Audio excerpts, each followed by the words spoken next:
Well, the first swear word. Whoop. And hey, Tourette's. so That's the intro sorted. I was going to say that's definitely the intersection sorted.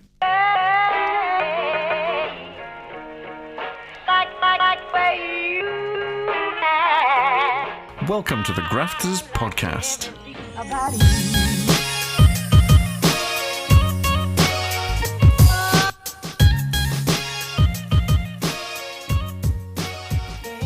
Hello, John. Hello, Gary. How are you, my friend? I'm really good. How are you? I'm feeling pretty good, actually. Yeah, life's good. Life's good. A lot of project work coming to a small close before I'm sure another swathe of it will come powering in. Oh, speaking of powering in, my dog has just walked into the office. Hello, Ginny, darling. Hello, Ginny. Get away from my feet. He's a good girl. Oh, the joys. And she's just wandering around trying to find food on the floor, like she always does. Bless. So, anyway, but you're okay. I'm good. Yes, busy at work. Everything's good. And great. Welcome back to Series 2. Finally, we've gotten around to starting to record again. Yay! 2.0. Woohoo! I know, yes. It's they'll probably have proper titles this time rather than references to things going wrong with computers. Speaking of which, I've got a new Seagate drive on the side next to me because my little internal one that I've had for years has finally given up the ghost. Oh. Well, I've got a Z4 sitting next to me that I remote into now. It's fabulous. Have you? Mm. I'll be back in 1 second.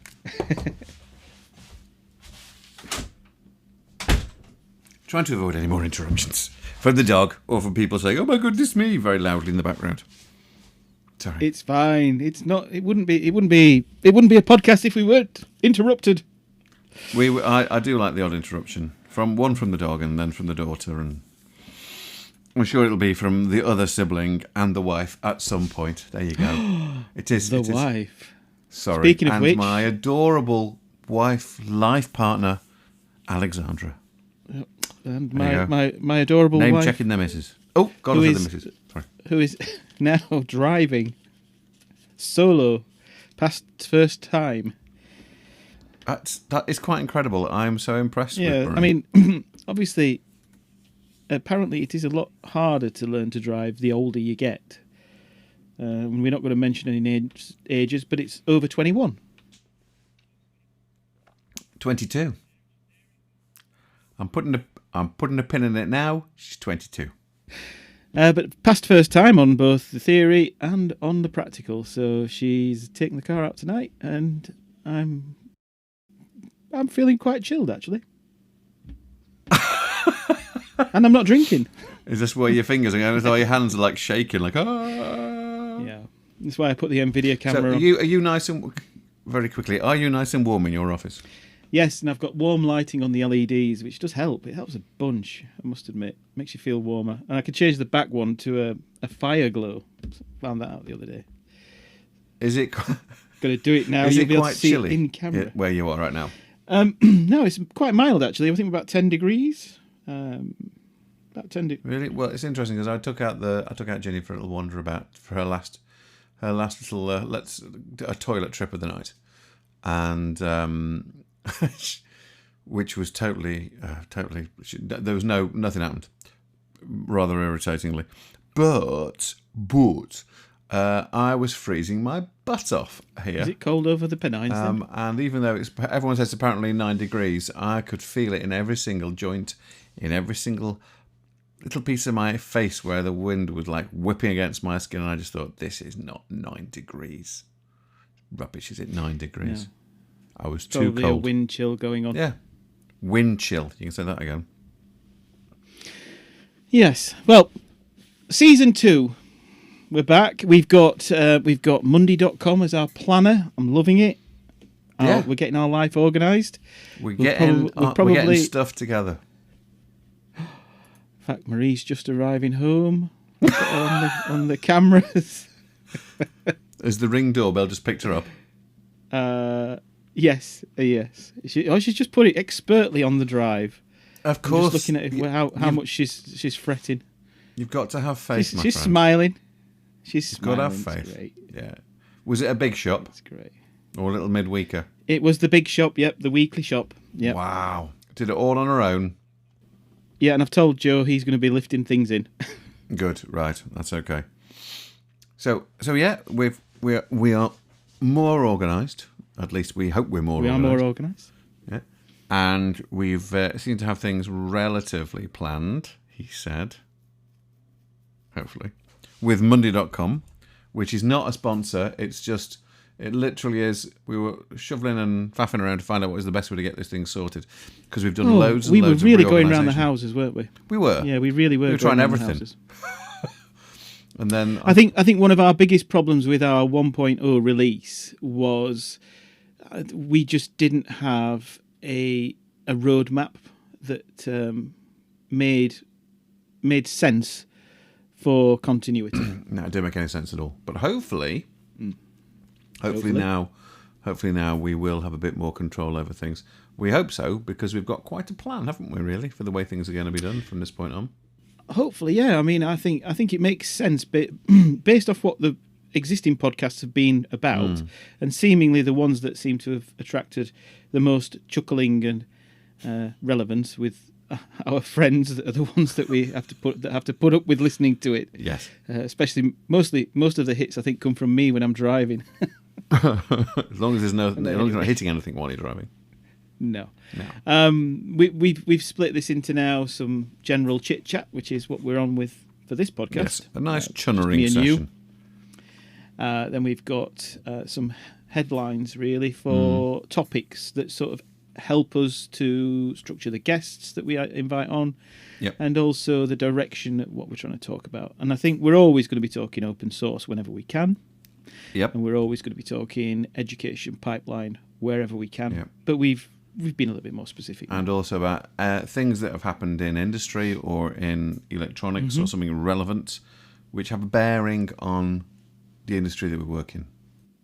Yeah, and this is I think more the water cooler type conversations, aren't they? I think so. That's a good way. We should just call this is a water cooler episode. Yeah. I like that. Yeah. Yeah, listen, we'll refer to these then as not chunnering sessions, but as the water cooler episodes. Nice. Or the coffee catch up. Oh, a coffee catch It's up. too late in the night. It's too late in the night for the coffee catch up. Oh, possibly. And I don't have a beer in my hand. Ah, well, you see, that's where I'm ahead of you, because I got a gift of some beers from, and also it's February now, so I'm allowed to drink again.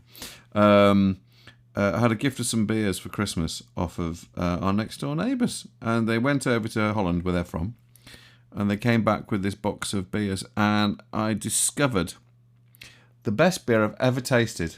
Really? What's it called? And this is very important stuff. This is not a detraction from where our conversation should be around the water cooler. And it's a Skull beer that's flavoured Brilliant. with vodka and agrum. Now, agrum, I think, means like herbs or botanicals or something like that. It was vodka and botanicals, let's say, inside of Skull. And it is literally the most beautiful beer I've ever tasted in my life. And it's no longer available anywhere. In the UK. It's like, no.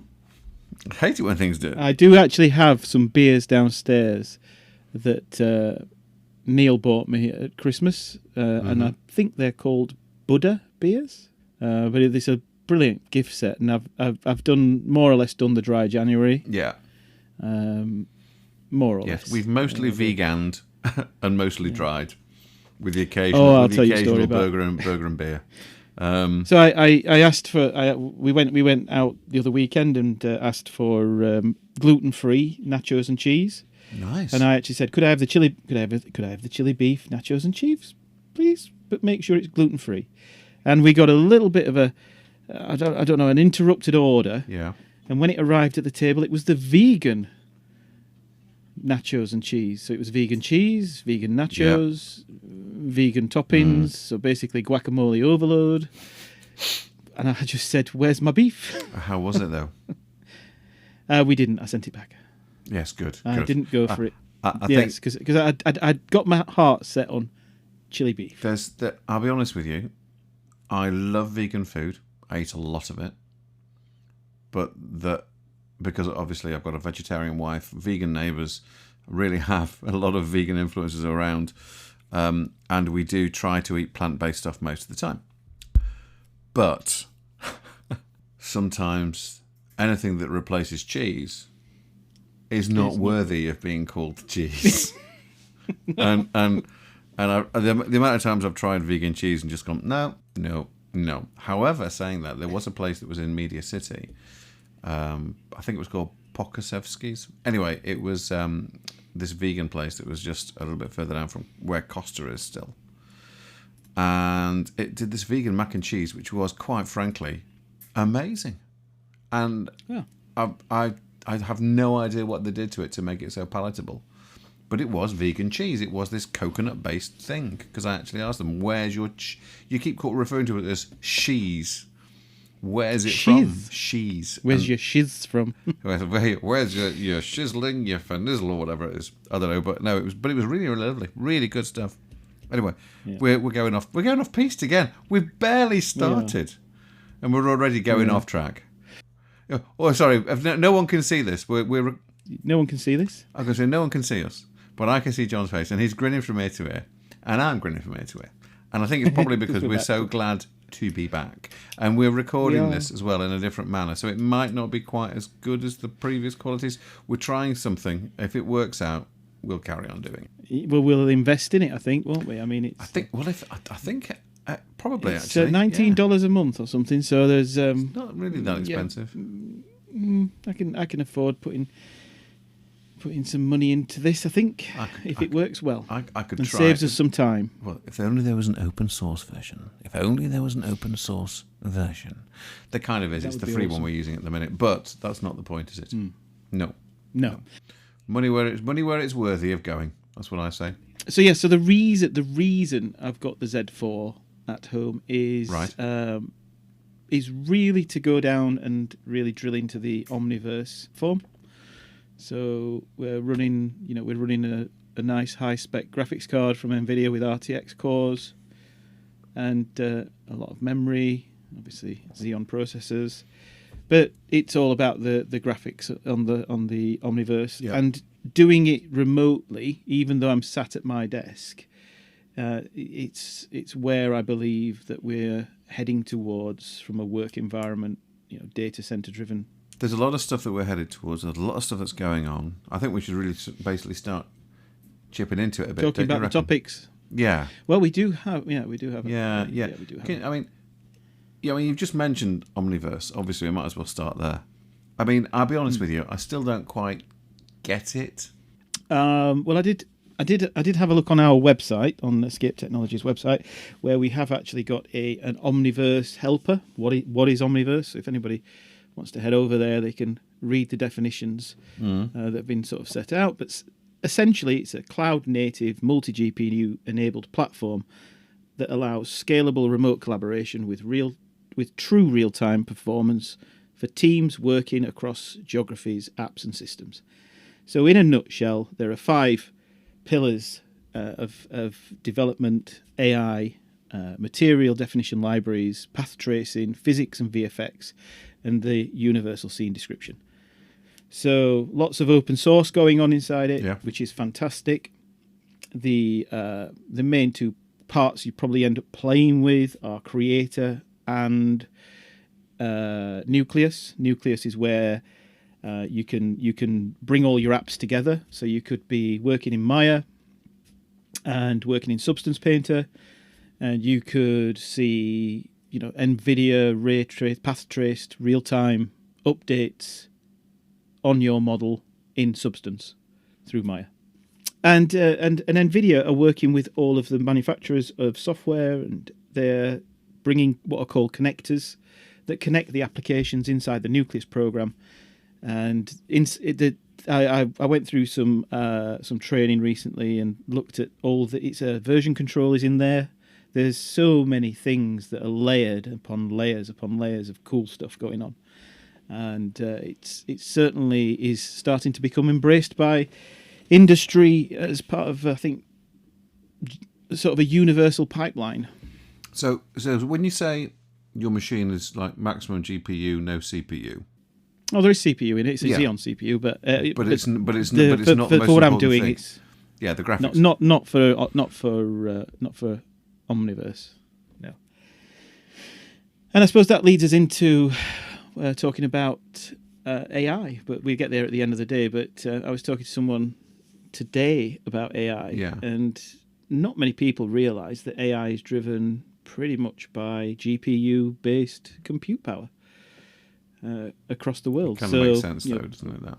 Large data centers utilising the high-density cores of GPU power to do the super fast computational stuff. Yeah. And I think we will actually touch on that. We won't mention it till the end, but yes. Oh, okay. So that's that was the reason for having the Z4 there. So I've got lots of applications, mostly open source ones that are plugged in through connectors. Why have I not? But it's fantastic.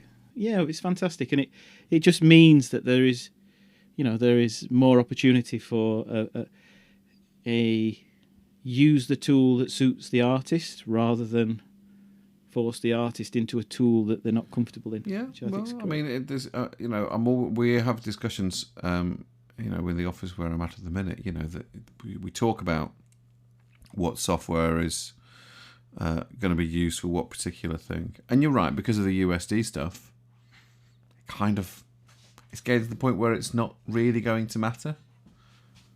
Because it's all going to end up in the same... It's like taking loads of different logs and loads of different pieces of coal and throwing them all into the furnace. You're still going to get the same heat at the end of the day. Yeah, I mean, I've been spending quite a bit of time with our CTO, Lee, and what he doesn't know, I don't think it's worth knowing, but he's, when you're using USD pipeline, it seems to me that, a lot of it comes down to your GPU power. Yeah.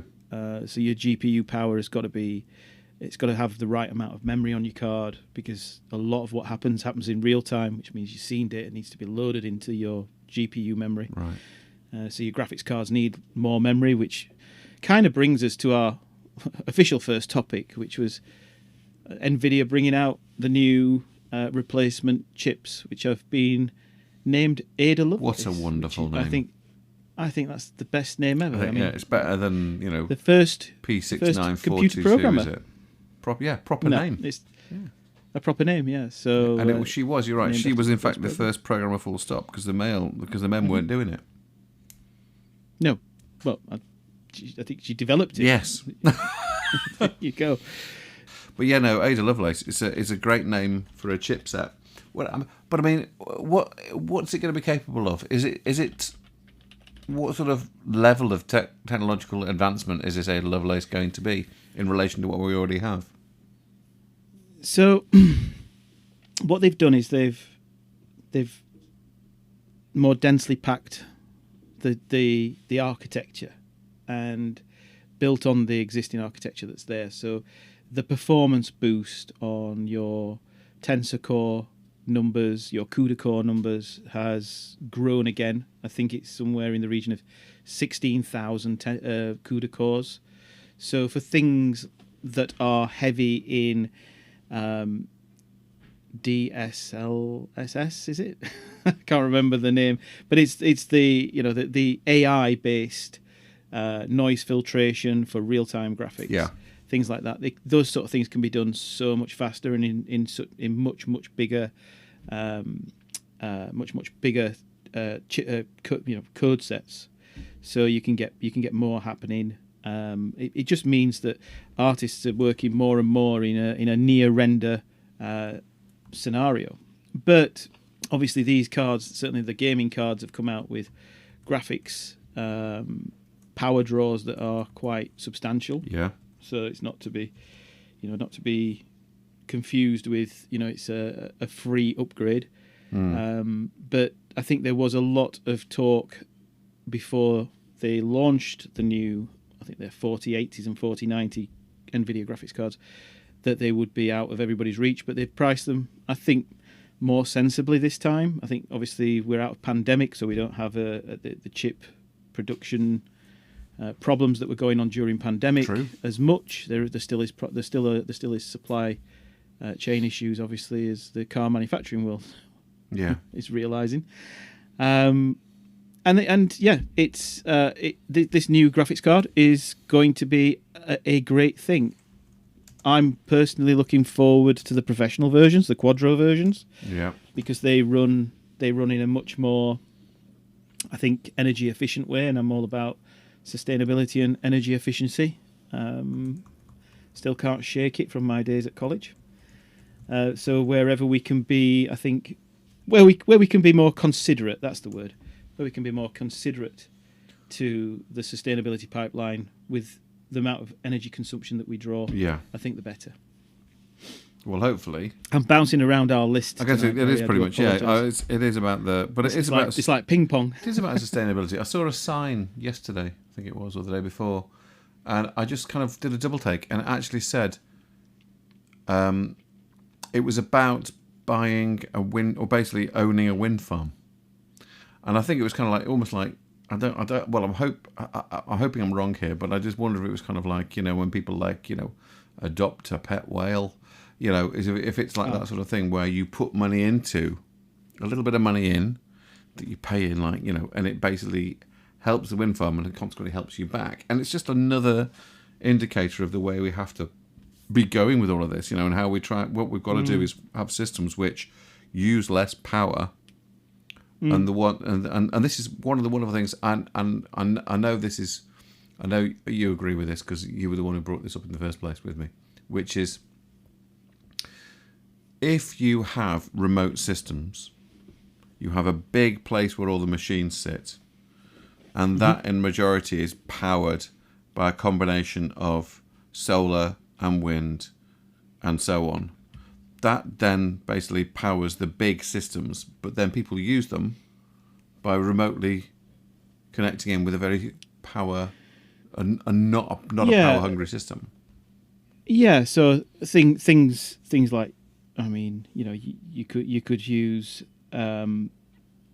laptops that have a low power draw, by design, because they want, you want a laptop to last longer, so exactly. A laptop draws less power. You could run them on Chromebooks. They're essentially you're talking about a thin client relationship. So anything that's a small form factor PC that doesn't have a lot of graphics, not many moving parts, is going to be easier to power than something that's got 18 fans to keep it cool and loads of spinning discs. It's drawing 450 watts from the power supply just for the graphics card. So there's you're absolutely right. I am a bit of an eco warrior on that sense. But I think more than anything, it's the cost of actually running it. I mean, when you're turning to look at what your next investment is going to be, I think certainly as a freelance artist, you're going to have that conversation with yourself of saying, actually, what is the benefit, and how much do I need to charge for my work to be sat with my machine rendering out, frames. So you may think, well, I'll get a bigger graphics card. That'll be great for me to render more frames out. But then, in reality, you're actually going to spend more on energy right now rendering those frames out, which then negates the actual, the benefit that you got. So Ada Lovelace chips are now out. We've got the 4090s churning through the system. The 4080s are out. The new 4070 Ti's been announced and launched, coming as around about £750 to £850, I think, depending on whichever website you go to. So definitely affordable if you want that high-end graphics kick. That is for what it is. That's a lot more affordable than sort of like the grand pluses, which most of them seem to be. Yeah. And I mean, I think a 4080 will set you back, £1,300. Yeah, something like that. And I'm not sure about 4090s. I think there's a bit of a shortage on those at the moment. But again, once you start to move to Quadros, they're even more expensive, but they use a chipset that's, if you had 1,000 chips, they're going to use the top 100 chips to make those graphics cards. So there's a reason, and they run 24/7, and they run on a much, much lower energy draw. So you actually gain back on the running cost of that machine then further down the line. Yeah. So those are my opinions as I'm drawing them together, and I think NVIDIA have really smashed it with that chipset. I can't wait to get my hands on some of the new AD Lovelace stuff. Yeah. And we'll see where it goes. Yeah. No, it's all very impressive. Speaking of development, what's the update like? And I'm going to be the first to say it. Blender. Where are we at with Blender, Gary? Well, before we mention Blender, I want to briefly actually talk about Maya, if that's okay. Ah, yeah. I think the roadmap for Maya has been. I'm not saying it's limited. What I'm saying is that it seems to be that a lot of people aren't appreciating actually what. And I, you know me, I use Maya in my daily job every single day, apart from today when my head was just in After Effects. But mostly, Maya is my modeling, animation, and tool of choice. well, yeah, tool of necessity. I would say more than anything, rather than tool of choice. But It's the way the pipeline takes. exactly. It's where the major production pipelines seem to run through. Depends what you're doing, but yes, Maya is very much industry based for TV and film and that sort of stuff. Boom, it's Maya. It is. It just is. About 95% of the projects are done. So you mentioned it, and I started looking as well, and it was at exactly where they have been putting their money. R&D. And everyone I know seems to shy away from this. And it is Bifrost. They are developing more and more stuff in Bifrost. And it is coming slowly but surely down the line to try and make it more convincing as a physics, an all-encompassing physics simulation package. And that's actually quite a big thing. It's kind of like it's like taking Houdini and shoving it into Maya.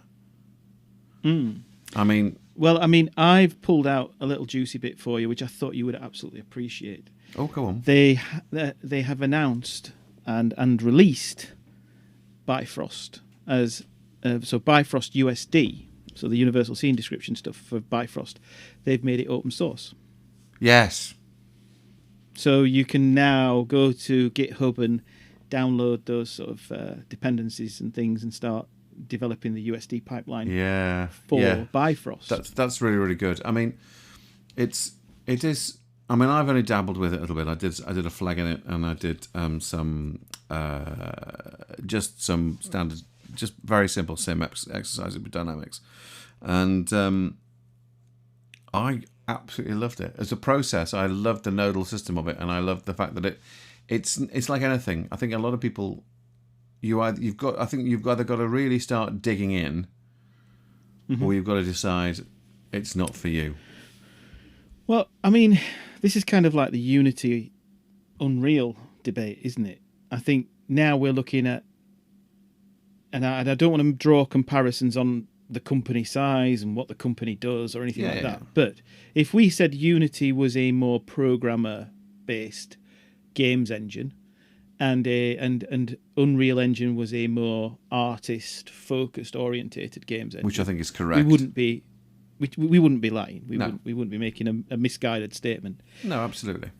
Are we saying now that Autodesk have found where they need to bring their media entertainment package, which is Maya, and they have stuck to their traditional, and this is very traditional because obviously I remember Maya beta. Yeah, so do I. Before we launched it. It was always around the artist user-friendly interface. Now, absolutely, there's Still no is. doubt making simulations, making these massive physics-based, special effects is not something you can do with 1, 2, 3 clicks of a button. No.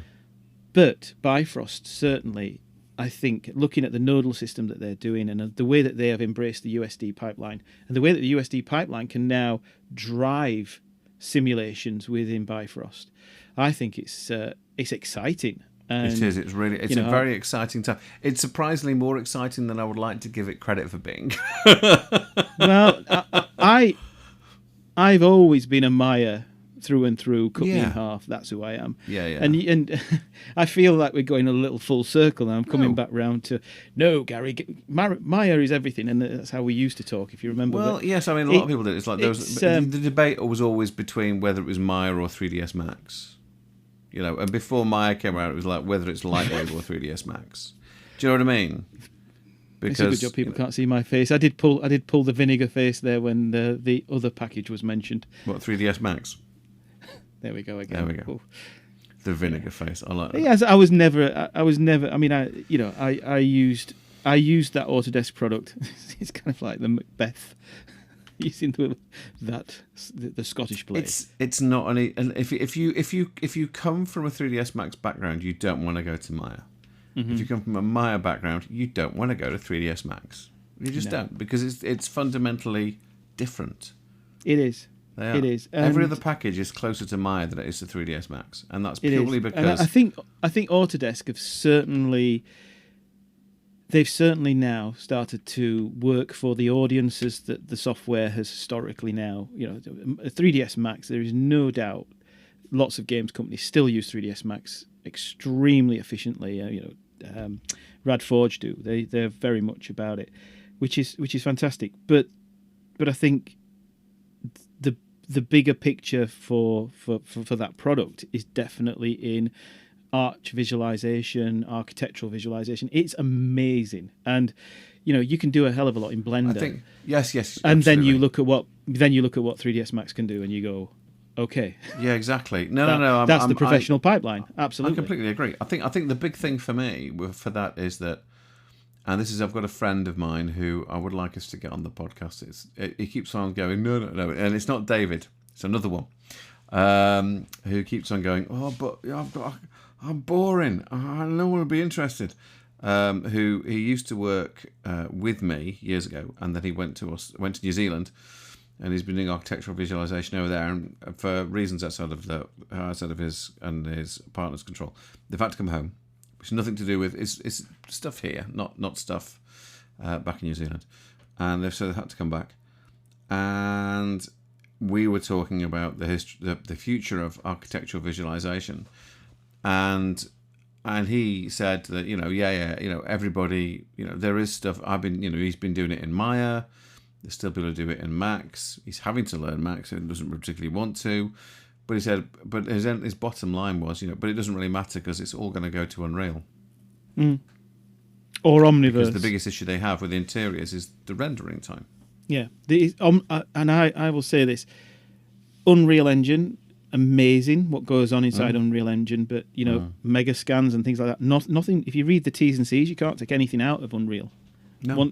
Assets that are in it are in it, and I think that's where Omniverse sits. I had a web chat with Markham 3D. Oh right, yeah. When me was this? This talking to the enemy. How dare you? Oh, he is an absolute genuine. He's a genuine guy, and what you see on his videos, it's him in real life. He was doing some really cool stuff with HP and NVIDIA for Omniverse, working sort of in and around Unreal Engine as well, but it was more in Omniverse. And he said that there were issues that they'd had with the assets and the face tracking stuff and everything else that was going on, but which is why they weren't using the MetaHuman stuff, because you're just not allowed to take it out of Unreal, which is just wow, okay. But yeah, a great chat with him. I talked at length about the pipeline for educational development, and obviously I got the picture from over the pond, down under, which was great. And he's back doing Blender stuff, I noticed on his channel, which is great, because I love his Blender stuff. He makes kick-ass spaceships, and it's kind of like watching someone paint a picture with people like Markham, with Markham 3D's channel. They're discovering stuff as they go along, unlike Gen VFX, which is very well thought out and very well structured, so that you can learn your stuff as you go along. Is this someone I should follow? Is this good? This Gen VFX chap? It might be above your ken, your understanding. I think it's probably above. Yeah, I don't. I think he's. I think he's probably. Yeah, no, he's only got 2,964 subscribers. That's a bit poor. We ought to get Markham on. We could triple that. I don't think so. He's probably listened to one of my tutorials and gone, "This guy's a useless old dude." And which response to me will probably be, Yeah.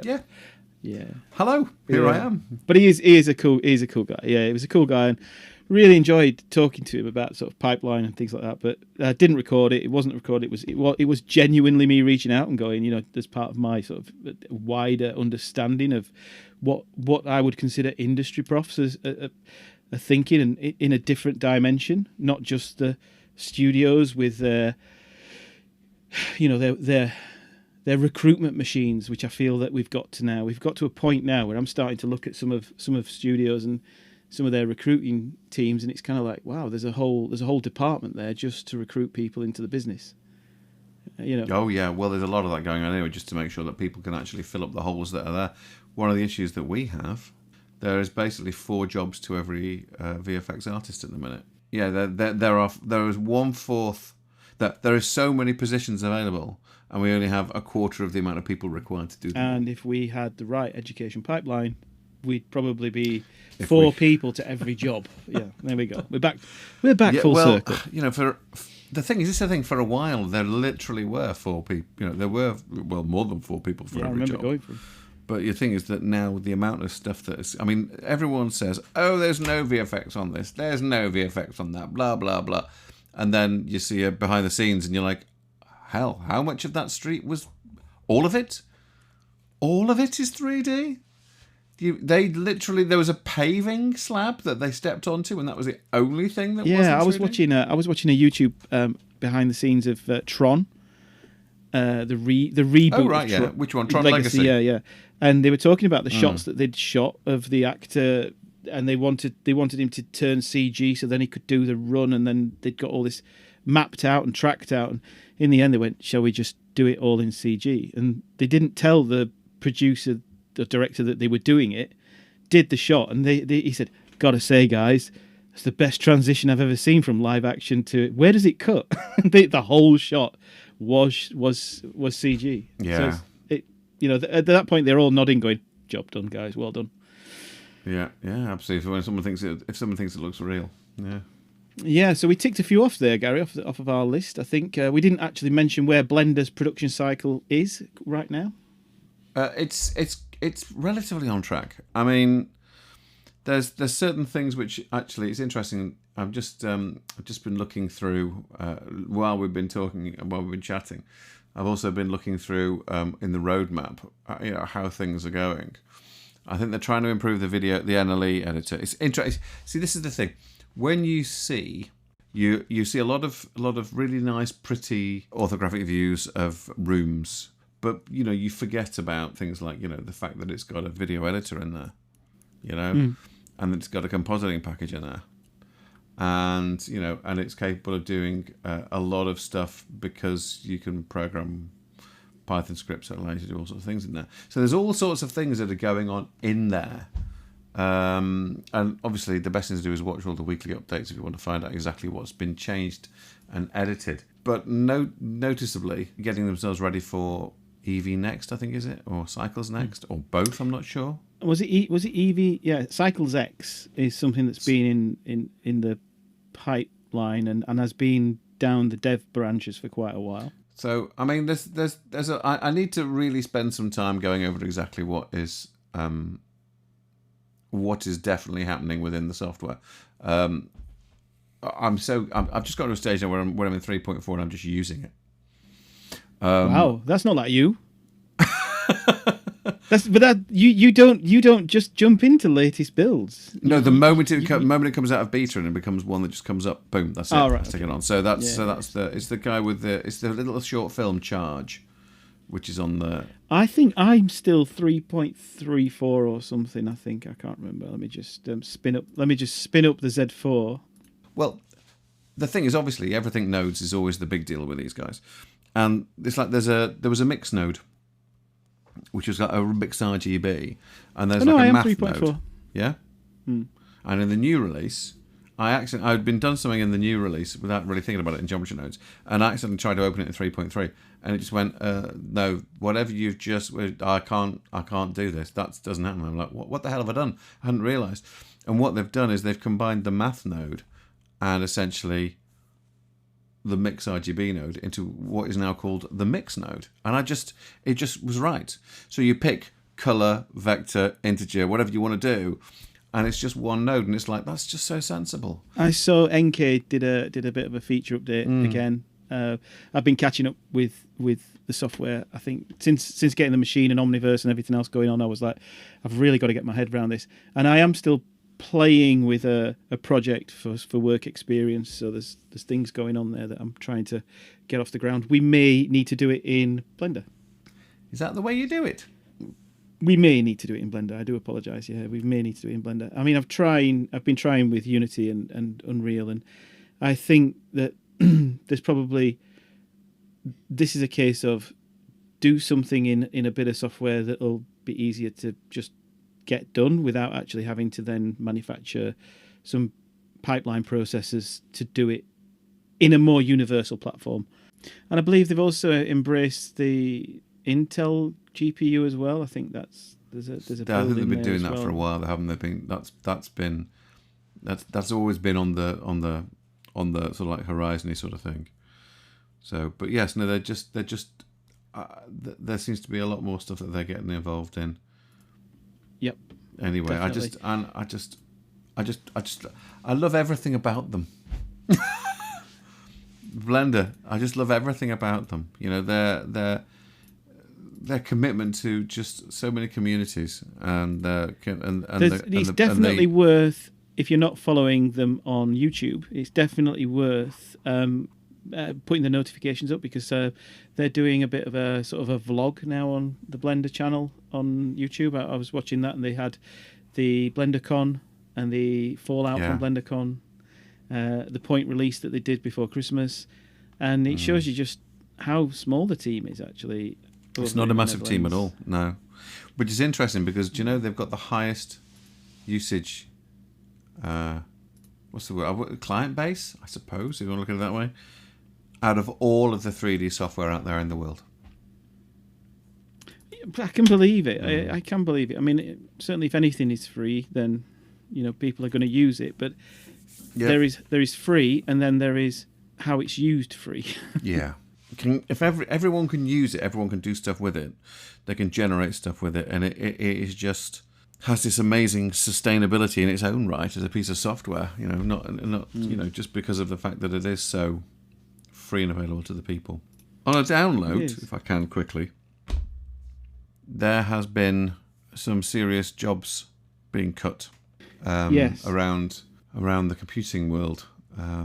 I mean, even though it's Microsoft are shedding 10,000 jobs, or at least they've started to go through the process, haven't they already? Yes. Yep. It is going on. I was going to say it does equate to a low percentage of the workforce. I just wonder sometimes if all of this stuff that's going on is because you mentioned AI pretty much at the top of the program, top of the podcast. And you said we'd come back to it, so we put a pin in it, kind of thing, and come back to it. Well, we talked about, I think, Mid-Journey. Recently. A bit of DALL-E and obviously Blender's been playing around with some add-ons that sort of integrate those search engines into live texturing. Yes, yeah, wow. and also how you can use your assets in the scene and the colours of those assets and the composition to then support the generation to tighten and lock in even further your visions of what you're trying to do. Yeah. Which, again, sounds amazing. So there's two things happening at the moment that I think it's worth bringing up. Number one, there has been a lawsuit filed. I know. Against the acquisition methods used for the library. Is it the Lion library? The Lion database? Lion 5 database. Yeah. And then on a secondary note on the terminology of what constitutes a significant change. Yep. or the use, the intention Yeah. of export for it, because they say that yes, all of those images are copyright, and Yes. they don't deny it. So yes, there's a ton of stuff there that's to be unpacked, and the Corridor crew have got a YouTube video that I think tries to unpick and explain the whole thing. Having a company director who's a lawyer can be quite useful. It can be quite useful, and I think he does a fantastic job, and it's certainly a well-watched video. He did a brilliant job of it. I was utterly entranced by the whole thing. And it was interesting because today I had a conversation with an incredible educator called Dan Fitzpatrick, who works for the Northern Education Trust. I might have just butchered that, but essentially it's a group of colleges, Sunderland College being one of them, and that's a huge college for games development and next gen and things. So it's a college I've known about quite well. Produced some amazing talent coming through there into further and higher education, and he's been since Christmas. So I've got a meeting with him. Since Christmas, it's been quite clear he's been promoting Chat GPT, which is all over sort of the news about how it works and what it works and how it does things. And I picked it up when he said, "Look how easy it is to write a lesson plan," and I didn't believe it, so I tried it myself, and it was that easy. And today we had a bit of a discussion about, well, could you actually remove the pollution that potentially lecturers bring to the planning of a curriculum based on trying to get outcomes? Because what the AI does is it only works with what you've put into it. It's it's in out type of thing. So it very much is only as good as what you actually put into the actual AI matrix framework of what it was. But you're not really putting stuff in. What you're doing is you're throwing open a question to it to make a document or to create a lesson plan based upon 3 or 4 variables, which it then goes and searches the internet and finds all those and creates a lesson plan for you. And pretty much all of those qualifications have publications that are out there on the net, so it can narrow down. If you've copied and pasted them from your PDF, it will narrow straight into those, and it will pull out the exact outcomes. But then it will actually do a bit of, depending on what your prompts are, it comes up with some really cool stuff. This is what I discovered, and 2 things started to prick up in my mind. Number one, if we taught lecturers that this is a really efficient way of writing your lesson plans, and you are going to get the most pure format that then allows you to do the Socratic questioning and take them on the little journey of, actually we can go completely off piste, but this is where we want to eventually get to. Does it give some time back to the lecturer when they would have been doing lesson planning and everything else, where they can do meaningful CPD? It's a question. Yes, it is. However, as you said, and this is the thing, this is part of the thing here for me, as you said, you get a much purer structure for a lesson plan if you do that way, because you haven't got the bias of the lecturer, who may want to be more biased in delivering demonstrations or... But the thing is that at the end of the day, the lecturer is the one who is giving it, and their bias will creep in. And also, that lesson plan may be pure and be accurate. Strengths. Yeah, but that would be a good thing. And this is what I was discussing with Dan today, because I think that so long as the parameters of usage are put in place to say this is what creates the guide, and it could be done by a curriculum, it could be done by a head of department or a director of academy or an assistant principal, and it could be laid out right at the very beginning. It could even be done by the teams that are doing all the teaching and supporting the teachers. And then you take that and you say, this is the lesson plan. If that lecturer is off, there's a lesson plan there that they can fall back to. No panic, no worry, no whatever else. But then also, actually, the lecturer can make that call and say, you know what, we we can now take it in this direction because the learners have actually accelerated further beyond that, and we can actually create a bubble of space. We can do a games jam at this one, or we can do an animation hop where we're just going to go completely and give the kids a break, or give the guys a break, and say this is what we want to do instead. I don't know. Maybe I love the idea of it. I think it's a great way of freeing up some time. I'm scared that SLTs will get hold of it and go, wow, we can now use that tutor 20% more, and that's the scary bit, I think. But then the issue is, of course, that then you've got the people who are doing like the homework and stuff, and they're going into it and they're using it as a way of making their homework. It worries me. Already an AI cheat checker. It already exists. I was showing it to a couple of lecturers, and they were like, "Hallelujah." This is what worries me. I mean, this is again. It's like ArtStation have put a thing on their site, haven't they? Which is when you put any artwork up, you can say this was done with a piece of AI, or you can have this nowhere near any AI. So I put a picture that was on my latest tutorial that I edited a little bit more, and I put it up on ArtStation, and I thought, I was like, I can't believe there's a button for this, but actually there has to be a button for this now, because everything is getting, everything. I mean, every way you turn, it's like AI seems to be taking over. Bad choice of words. Skynet is now in the back of my mind, but and I watched Rise of the Machines recently, realised just how terrible that film is, but I still enjoyed it. And it is moving. It's horrifyingly. I mean, it's only ever, I should say, crap in, crap out. It's got to be as good as the person who's doing the work. But there just seems to be so many influences and places where it has control, or at least is becoming more prevalent. And it's like if for years, for the last few years, Mr. David Sturzaker has often said, "Oh, don't worry, Gary, because in a few years' time, it'll all be done by an AI, and we can just sit on a beach." No, someone's got to press the buttons and type in the words. You can't have an AI that types information that goes to the AI. Actually, you probably could, couldn't you? Listen, we've just done an hour. Speaking of which, we do need to get this wrapped. We do. I know what it is. It's you can smell lots of food cooking, can't you? And you have to leave now because of that. Okay. Right, okay. I want to leave because of that. I haven't eaten properly. Let's wrap up on this. We've got, as I say, we'll water cooler our way through this first one. I think we've done reasonably well on this one. I think we have. It was certainly a nice preamble into it, and let's hope it's recorded. Well, yes, this is the thing. It's definitely recorded, because I've just pressed buttons. Someone else is doing all the recording, and it's constantly uploading the audio all the time, which is quite interesting. Fantastic. Okay, mate. Listen. 99% yes, uploaded. Exactly. It says right there on my screen. So. May cost us $200 to get it out. Fucking hope not.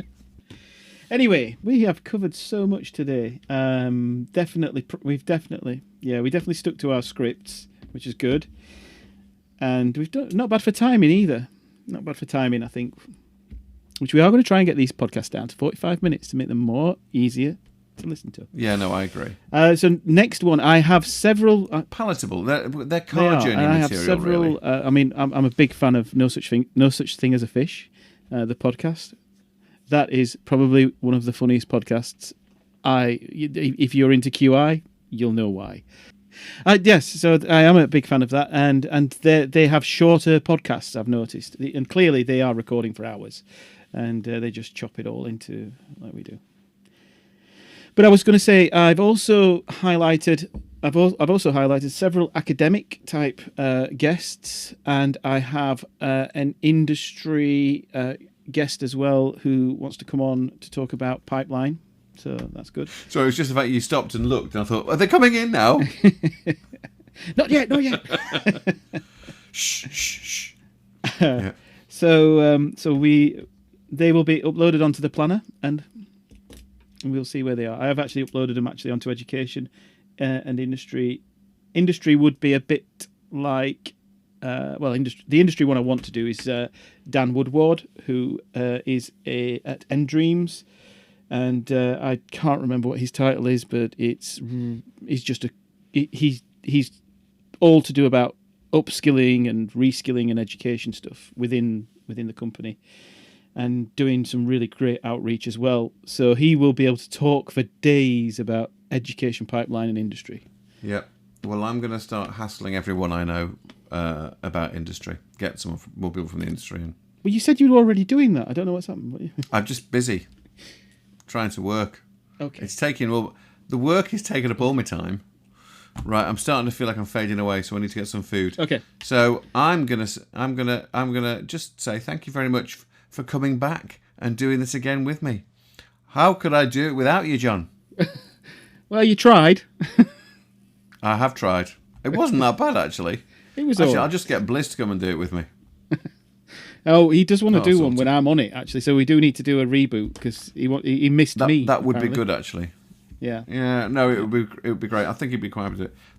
So, and someone who used to be one person who used to be a runner where I used to work at Electric Image, contacted me on Blender Nation, said, "Are you Gary who used to work at Electric Image back in the 90s?" And I just went, "Yes, I am." He went, "You helped me by helping me smuggle out the manuals for Maya," and I'd forgotten those manuals. Do you remember them? I've They got were some like in the a loft. stack like this. Yeah, I've got some in the loft. Oh, Not have you a still got complete them? set. I thought I'd got a complete set, but I haven't.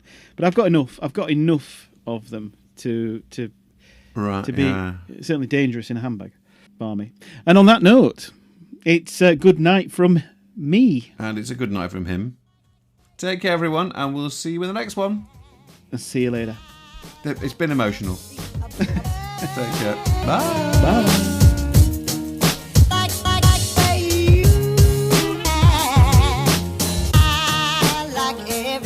About you.